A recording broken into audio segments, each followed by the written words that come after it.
Hey, we are live. All right, guys. So Dave Kittle is joining us in just a minute.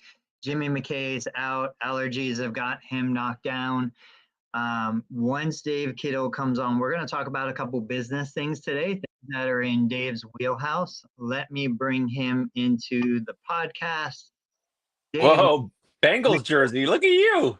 we are live. So here's the background story, and I'm going to try and get some images for you.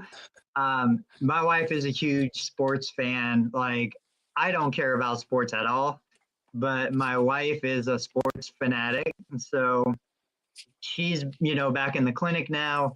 We're doing all this stuff in the clinic to like liven things up. And my physical therapist assistant is a huge Steelers fan.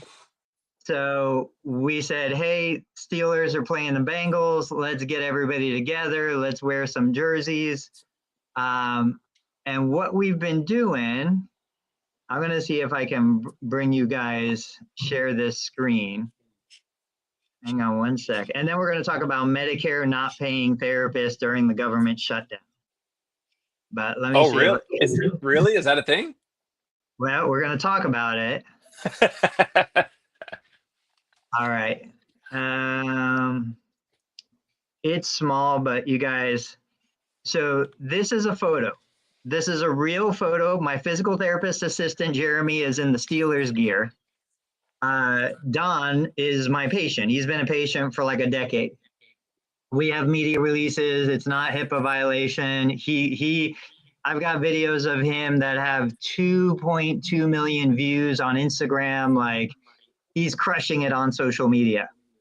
So what we did was I took this photo in the clinic. There's a real photo. Then we go in and I tell ChatGPT, hey, recreate this image, dress both men in Steelers jerseys and hats and pants. And now we got this photo. I did the same thing where I said, hey, dress them both in Bengals attire. And so now what we're going to do is obviously we'll share this out on social media. Don is technically a Bengals fan, but I put him in Steelers gear. Jeremy's a Steelers fan. I put him in Bengals gear. This is the kind of stuff that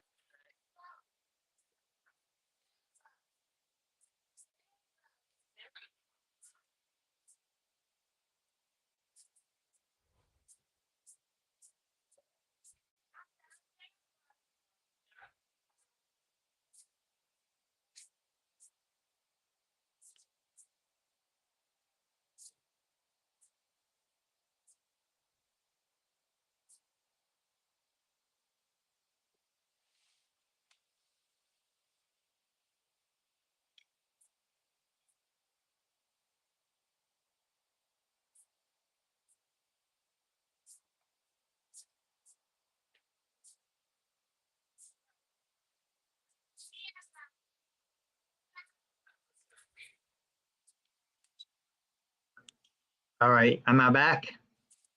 I hear you now. I'm not. Is that my side or your side?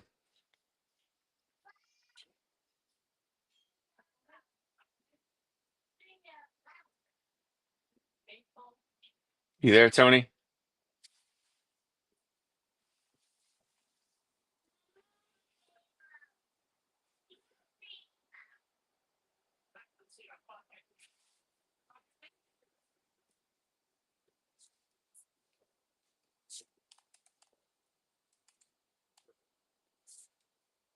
Tony, you there?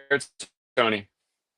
Let me see if this is paused on the live feed or if we are coming through at all or not.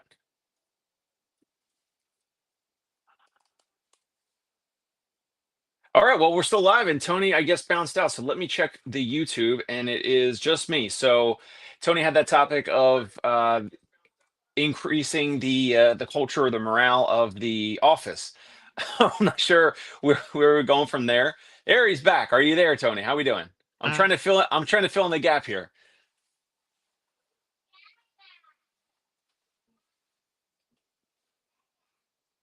And he's frozen again. We might be having some moderate technical difficulties here. This is the first time Tony Maritato has worn a sports jersey ever on any video or podcast that I've ever seen. and he's been doing videos for 10 years. Tony, you there? All right. Yeah, I'm here. I'm going to try and switch over to my cell phone and maybe I get a better connection. We keep losing power. Like power is going in and out, but it looks like it might be stable now. So anyway, point being, this is building the culture of the clinic, right? Like even somebody like me who has no real ties, you know, I was in Philadelphia. I was an Eagles fan when I was there. I don't care, but I want to be part of the team. I want to be part of the culture. I want to be part of the fun. Now, we told all the patients coming in today, we're like, guys, I don't even know if the game's tonight. I think the game's tonight. Steelers versus Bengals. But I'm like, guys, wear your Bengal stuff, you know, come in, support the culture. We got Flacco now to replace Flacco's replacing our second string quarterback. Are you following that at all? And no, but Joe Flacco is from South Jersey, near where I'm from, and I actually played high school baseball with his younger brother, Mike Flacco. Oh wow, that's awesome. So they're switching. Flacco is not going to start now. It's going to be the backup. Is that what you said? No, he is. I'm just saying we got Flacco on the team, so everybody here is making fun of, you know, the Senior Bowl, the two old quarterbacks from Steelers and Bengals. So anyway, I just thought that would be an interesting story to share. Everybody yesterday and today have been coming in jerseys and, you know, 80 and 90-year-old patients. It just livens the place up. I'll tell you another one. We've been bringing Tucker, my dog, into the clinic for like 3 months now. And I said it before, there are patients coming just to see Tucker. They're bringing treats. Whatever works. They're coming in to give them pets. That may be considered a bribe, like you call manual therapy a bribe. It's true, man. It's true. But whatever works. Okay, so here's the real topic worth talking about today. I am sure, Dave, you were freaking out. I am sure you were like, what do I do? Medicare is holding payments and I'm not going to make any money. Here's the deal. They announced yesterday that CMS has been advising the MACs, each state has a MAC, to hold claims for up to 10 days to determine, you know, what's going to happen with the government shutdown. All over social media, we see people sharing these posts saying, how are we supposed to work? How are we supposed to keep our businesses going? I get it, but this is part of business. You know, it's if you don't have diversified income sources, if you don't have a way to float your business for 10 days, a month, even a quarter, I don't know. Like what are your thoughts? What do you like to have on reserve? How long could you technically go if you had to without any cash coming in, but still keep the business operational? I mean, I probably have too much cash in one of my bank accounts, so I could go a long time. I could go through a nuclear winter if I needed to. But because most of our patients, 60, 70 something percent, are 100% self-pay, and then we have the out-of-network billing patients, where that money takes a little bit longer to get. With the credit card processor, I mean, that money is hitting our bank account within whatever it is, 3 to 5 days or something like that. So there's not a big delay. But if there was, yeah, I mean, I definitely, I won't say the number, but I have like too big of a number, 6 figures number in cash in like in an account that is not yielding anything, which is, it's stupid. But so I need to figure that out. We're exactly the same now, not because of me, but more because of my wife. Like my wife would rather lose money through inflation and, you know, just cash is trash, that whole thing. But know that we have 6 figures available in the bank at any given time. Know that we can float 6 months worth of expenses between the business, the payroll, mortgages, things like that. She would rather not put that money to work and have it available in a liquid form. Now, we do have it in a money market that, I don't know, it yields 3.5%, 4%, something like that. But nonetheless, we have that kind of capacity. Going back 15 or 20 years when we started, we would fund payroll with a line of credit every winter, because what would happen is we were down in Florida. We had 3 clinic locations in Florida. We would get through the worst part of the slow season, which would be like September, August in Florida. We would eat up all of our cash reserves. By the time we started to get busy, October, November into January, now we don't have any money because we're waiting on third-party reimbursement to come back in. So we would have a line of credit. We would use that line of credit to float payroll. We would build the cash reserve back up, and then that would be a normal cycle. Since we've been out of Florida, we don't have that kind of fluctuation. So here in Ohio, we just always have the cash on hand. But I can empathize with practice owners that are like, I can't take a week or 2 weeks of no Medicare income. But I think we should also recognize, hey, you've got a major weak point in your business. So now the next question is, off the top of your head, what do they do to diversify cash flow? Well, to diversify meaning get more cash in. Get cash from different, not necessarily right now. Like, you're screwed right now. You can't, when's the best time to plant an oak tree 20 years ago? When's the next best time today? We're dealing with today. You're not going to do anything right now other than take out a loan. But for the future, moving ahead, like, what are some recommendations we could provide viewers to say, hey, let's diversify where the money is coming from? Obviously, I think we're going to talk about building cash pay services, building things that people want to pay out of pocket for. But what are your thoughts off the top of your head?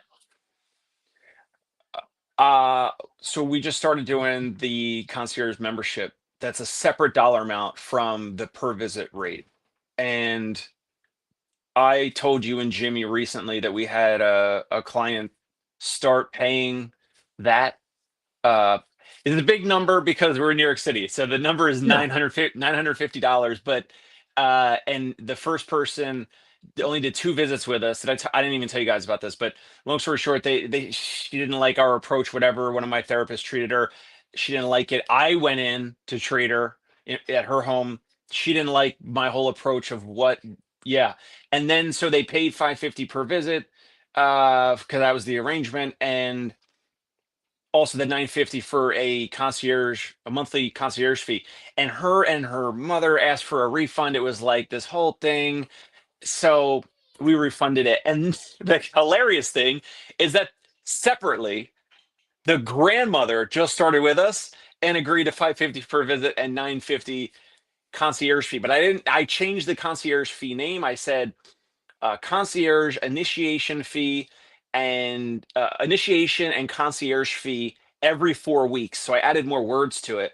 But that is something I know that probably doesn't make sense in most places, maybe only certain cities in the US, but you could have a separate concierge membership fee of $50 a week. I don't know, Yeah. $100 a month, like you have. But it has to be, you have to demonstrate value. You have to say, what are the other perks? Like you have the perks where they can come in, they can't, everyone knows their name, like Cheers. You come in, you can do your own exercises with your equipment. You can save them money by not having to buy home workout equipment. They can come into your office. You have great parking. You're easily accessible. Nice office. Uh, you have big hours in terms of opening and closing. They can come in. They can also ask you and Jeremy questions. Like you build that in. You say the value, and that would be one thing where you have like, okay, here's the visit rate, or here's like the evaluation rate, and then we're gonna pitch you a package. But that's just one thing of like a. But there has to be a reason. Like it has to be justified in the end consumer's mind, which is more the challenge. Yeah, I agree. Let me ask you, do you have the word fee in the verbiage? I And do. is there something better we could use than the word fee? Because to me, fee is almost punitive. Fee sounds like, I'm punishing you. This is a fee. This is a penalty. Whereas I don't know if there's a better way to say that. Better way to say it would be, if you were working with someone 65 plus, is longevity program. Yeah, yeah. But Like we call got ours an access membership. We don't call it a monthly fee. We call it an access membership. This is what you're buying access to. Um, I just there's something about the word fee. I'm going to put it into ChatGPT and we'll figure out something better. So that would be one. I think I mean, we've talked about it a bunch, but making specific programs, for us, it's the Breakthrough Parkinson's program. The Recently we had a new patient reach out for her husband, and the husband had had a stroke in the past, and she liked our website because on the stroke, rehab page of my website, on the top it says the Stroke Success Program. Yeah, But here's the thing: if you're new to the show, if you're new to me, I train my therapist on like all the soft skills and all the all the components of home visits or the one-on-one in the office or whatever it is, but I don't tell them what to do with treatment. I might say, they're looking for like a LSVT big style, rotations, big movements, whatever, but usually just like they need help with gait, balance, walking, or function or strength or whatever it is, and they go and do their own thing. I don't change what the clinician is actually going to do, but the patient doesn't know that, the family doesn't know that. I'm not doing anything different. I'm just putting the wrapping paper on the program instead of saying, yeah, it's stroke physical therapy. Yeah, we do physical therapy for people with stroke. That's what most people do. That's what we're kind of just taught. Like that was just like, I guess that's what we'll do across the entire country for the whole industry forever. So we, as we talked about that before on the show, when you put a name to it, not always, but oftentimes people will call in and they will partially or fully believe that it is not covered by insurance. At least my experience in New York City, when people call in, they're like, "Hey, can I get some more information on the Parkinson's breakthrough program?" It's it sounds like it doesn't say specifically on my website, I don't think on those pages, but I don't think it says it's not covered by insurance or anything like that, because we want to have some, top of the funnel leads call in and inquire. But the wording is important. So whether the wording on your website, the wording on your social media post, the wording of what you're actually telling your current patients or clients over the phone or in person, how you phrase things, how you present things can actually open doors or close doors in terms of getting some of this cash into your practice by having the end consumer pony up some of this money because of this potential government slowdown and Medicare holding payments and all that, which was going back to your initial question. yeah, and I remember thinking this. My kids are getting into golf. They love golf right now, so they were like, "Hey, can we join? The golf course or golf club or whatever." I'm like, "You guys realize it's like thousands of dollars a year just to be a member, and you still have to pay the greens fees." So, and I went into ChatGPT and I said, I don't like fee. How do I change the name? And most of the stuff was like, you add membership, plan, program, club, those things to it. But anyway, my point is, Medicare doesn't allow me to require every patient in my clinic be a member of our access program. I can't require it. I can't say you're required. I can encourage it, I can offer it, I can make it available. So if these practice owners who are treating Medicare beneficiaries had these memberships, had these programs available, even though they're not getting the bulk of their reimbursement, they would still be having some sort of cash flow coming in. My perspective, selling cash pay services on top of coverage services. So you could do golf performance, you could do pickleball, you could do travel, you could do all these other things. That's an opportunity to leverage self-pay, cash in hand immediately while you wait for the Medicare covered services to get paid. Memberships, like you mentioned. But then even just take them out of the house. I've been talking to a lot of therapists, and you and I have talked about this, where it's like, okay, Medicare covers services in the home, Medicare covers services in a clinic that's part of your Medicare contract. But if the patient wants and you're willing, get out of the house, go to the park, go to the library, take them to the grocery store, go to the theater, go watch a movie, go do things that this individual values more than 3 sets of 10 glute sets in the home. Get them out. That is never a covered service. That is always available for self-pay. And, it's one of those things where a lot of this comes to the way you present it. Even if you've been working with this patient in the home for 12 visits, now you realize, holy shnikes, I might not get paid for the next 2 weeks. I need money. You could be like, hey, John, you've been doing amazing. I think it's time to advance. If you want, we can go out to the bowling alley. I've got a bowler coming in a little bit. We can go out to the bowling alley. We can bowl a few rounds. Unfortunately, Medicare doesn't pay for that. So it would be $250 plus the cost of bowling. I'll cover the cost of the bowling. But if you want to do that, I just want you to know it's available this Tuesday at 10 a.m. And just give them a shot. Hey, you want to go fishing down at the lake?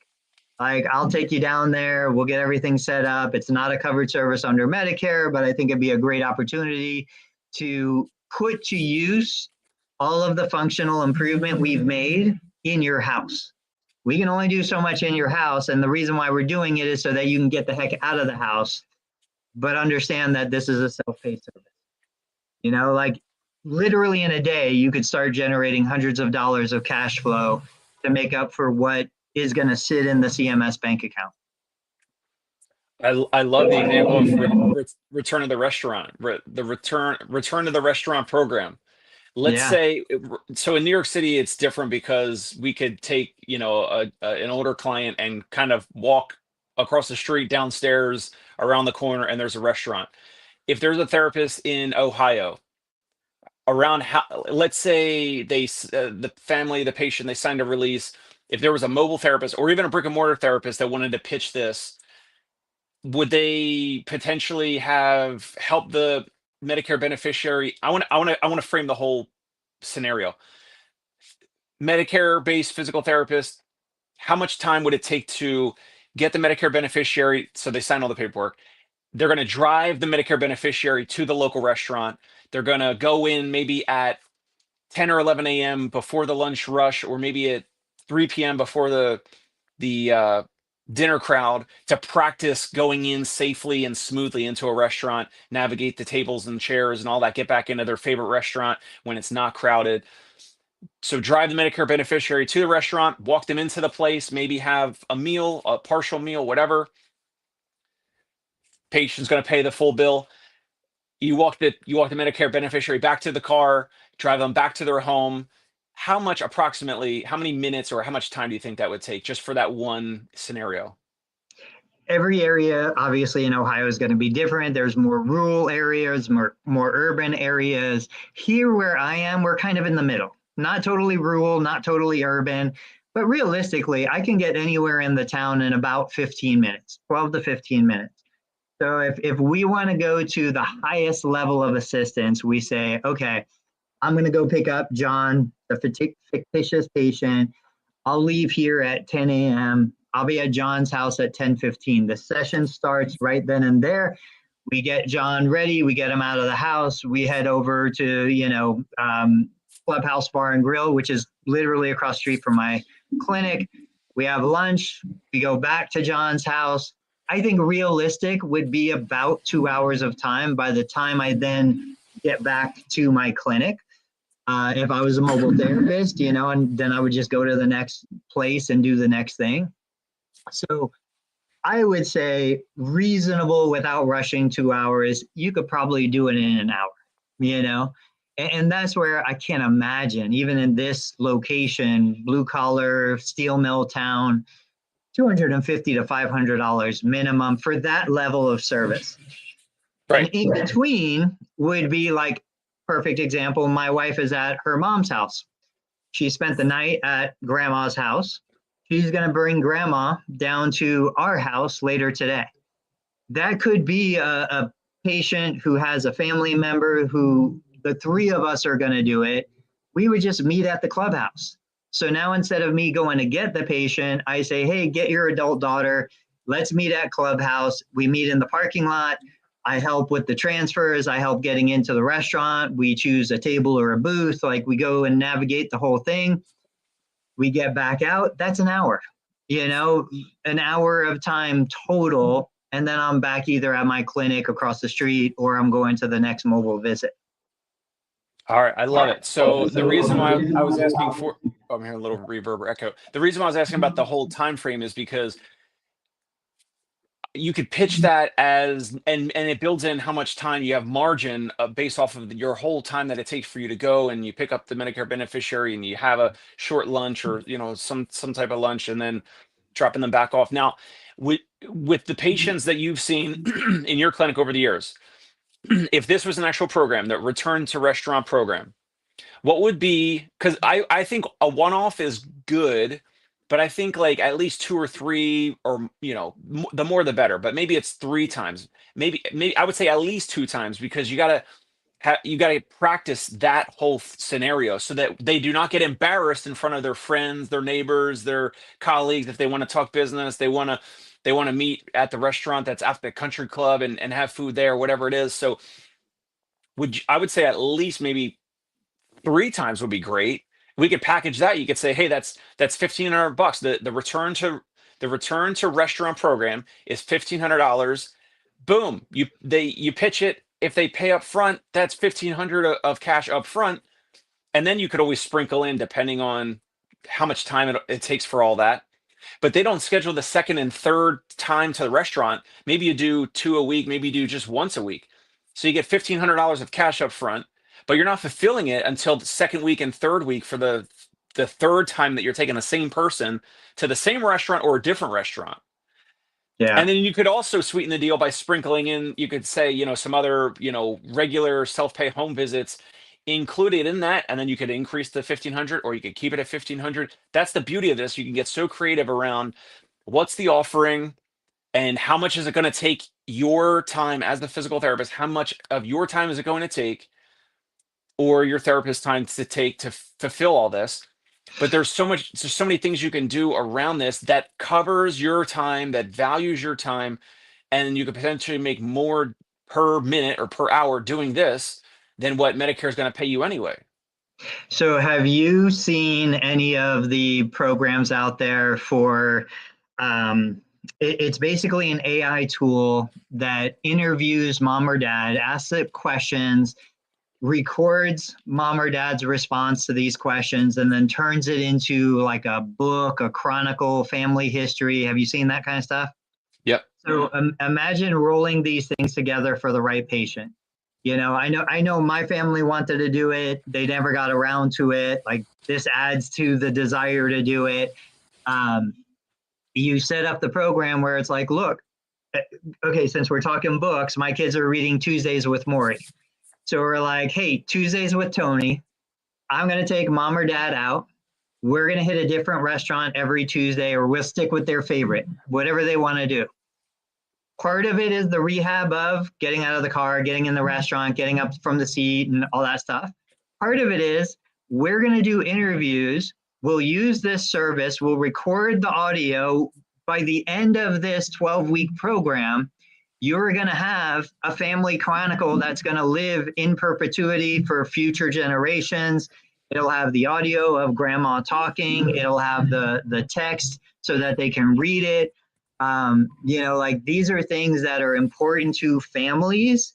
They want to preserve that. And geez, now the weirdest thing is you could actually create an AI grandma so that 10 years from now, when future generations are old enough, like, they could literally ask the AI grandma questions and she could answer them in real time, like weird stuff.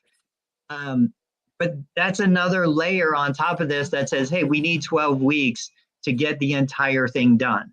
So the 12-week package costs this much. This is what you get. This is the final result. These are things that people want. These are things that people are paying thousands of dollars for right now. And the added bonus is, oh, you also get a little physical therapy with it, you know? Can you explore that a little bit more? You would be recording the audio video, but what if the family is like, I mean, we like Tony Maritato and all, but like we don't want him in the memory books of our No, no, grandma. yeah. Like, so just clarify that for me. Yeah, it's none of me would be there. It's literally the service. I'm facilitating the patient using the service during the meal, where the service is prompting what are the questions to ask. The patient is answering those questions. The service is taking the audio, turning into a transcription, turning that into a narrative story. My favorite books are the books we have, either photo books or story books from when our kids were from born to like 2 or 3 years old. You know, like I go back to those books better than photo albums, and I flip through them and they're amazing. Like it chokes me up when I see them. That's what we would be creating during these interactions, but it has nothing to do with me. I have no influence on it. I'm just the facilitator. Gotcha. Well, I love it. I love the idea. And you would charge approximately what for that? What were you thinking? I don't know. I'm terrible with this stuff. So, So you know, whatever's on your mind, then two I X it. mean, here's the thing. You got to look at this and you say, okay, let's say it's a 12-week program, right? 12 individual visits, which would be a typical plan of care. What is a resource, a final product like that worth? I mean, it's got to be worth 5 to 10,000. Yep. Just the book itself, the narrative story, the history of the family, what grandma, what her life was like growing up, and what her life was like when your mom or dad was born, and what it's like for her to see grandkids coming into the family. Like that by itself is worth so much. And then your time on top of it, it's got to be like a $10,000 to $12,000 program realistically, but I don't know. I haven't looked into it enough to really know how much it would be. But it's definitely not. It's definitely not priced on how much it costs. It's priced Of on how much it's worth.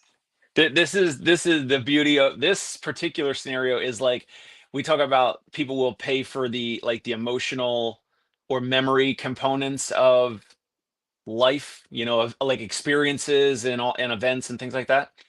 So I had 5K in my head, and then you said 5 to 10K.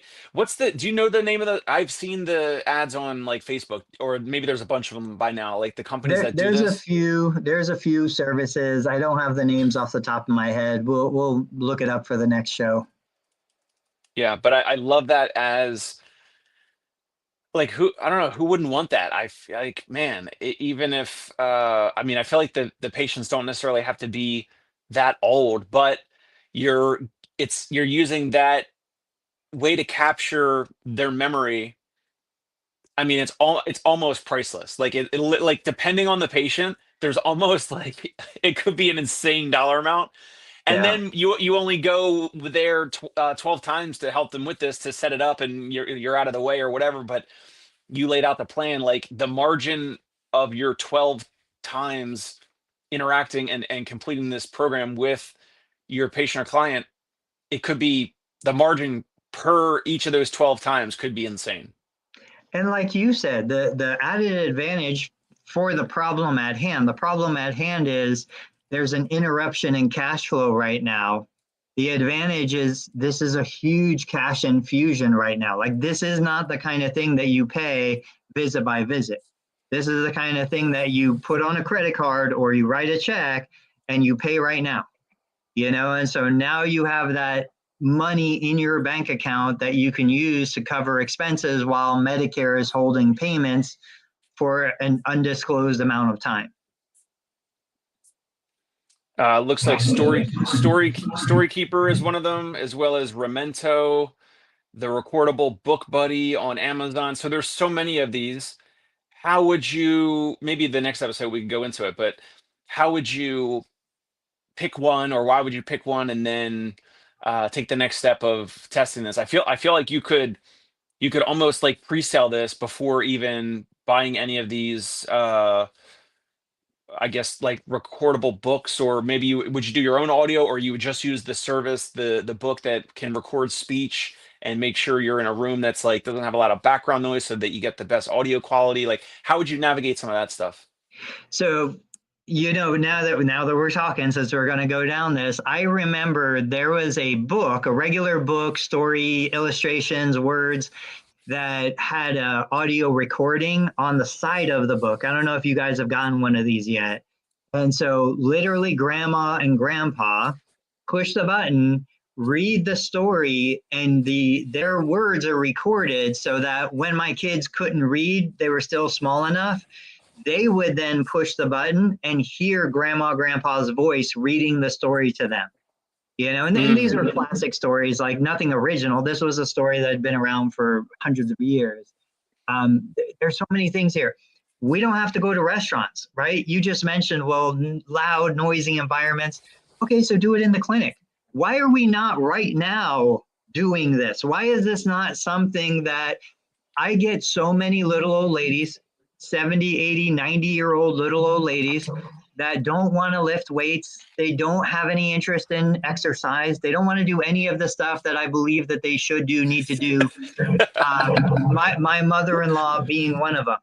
She will come to the clinic once a week. She will begrudgingly do a little bit of exercise, but then she'll stand at the plinth folding laundry, pillowcases, and towels for 30 minutes. She loves to do that, So it's like, why is this not a program right now where, I don't know, I do the research, I see which one of these would work best for us, and then layered on top of Medicare covered services, we offer this as, hey, let's put this time to good use. Let's make this time something that could live in perpetuity. We offer this, it capture the memories, we're gonna, by the end of discharge, you're gonna have this book, you're gonna have these, if you bring me images, we'll have images imported into the book and the whole thing is done. But that part is self-pay. That part on top of Medicare services, that is the part that the family pays for. I think that's awesome. I love that. I love it. I love it too, because even if you have your patients that don't want to do a lot of the exercise that are coming to your office, they're still coming to your office. They're still moving somewhat. Yeah. They're still, to even record this type of stuff, arguably, they're still working on breath work and maybe posture and all that. So like, there are some ways to kind of use our physical therapy brain like usual to make this type of thing happen. And makes a ton of sense. I mean, super creative. I love it. All right. No downside. I don't see any downside of this. I agree. We'll do the research on our end for anybody watching, and then we'll see if we can come up with something about it. To pivot topics just a little bit, I do have to get off at 9:15. Okay. Well, then let's do parting shots right now.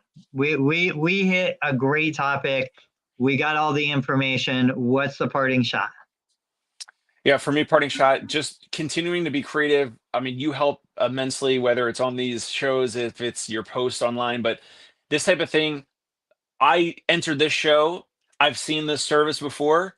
Never thought I would have ever connected this type of a product that I'm looking at, where you could have your mother or father or your grandmother or grandfather reading a book and using that as a way to kind of package what we do. And then the restaurant thing, like we kind of do that already, but we don't package it well enough in like, literally in a way to charge more money up front to then subsidize this example of like Medicare not paying practices or holding money and all that. So just continue to be creative, test things with your current patients, pitch them, pre-sale it, like pitch them an idea.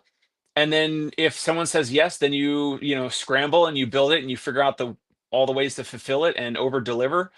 And if they say no, who cares? Then it's not wanted, and that's okay. Yeah. My thing is, best time to plant the tree 20 years ago. This can be viewed as, it's frustrating, I'm angry, I can't believe the government is doing this, I'm not going to get paid. Or you can find the silver lining and be like, look, this is exposing a vulnerability in my business. How am I going to address this vulnerability? prevent it from happening again, and build a more sustainable business for the future. There's an infinite number of ways that we can do this. We shared a couple today. Start thinking about where your cash is coming from. Build redundancies so that if one cash flow, disappears tomorrow, you have 2 or 3 others to take its place. Come back Tuesday, Thursday. Hopefully Jimmy's allergies get better. Go Cincinnati. Let's see what happens. I'll catch you guys next time. Thanks, Dave. Thanks, Tony.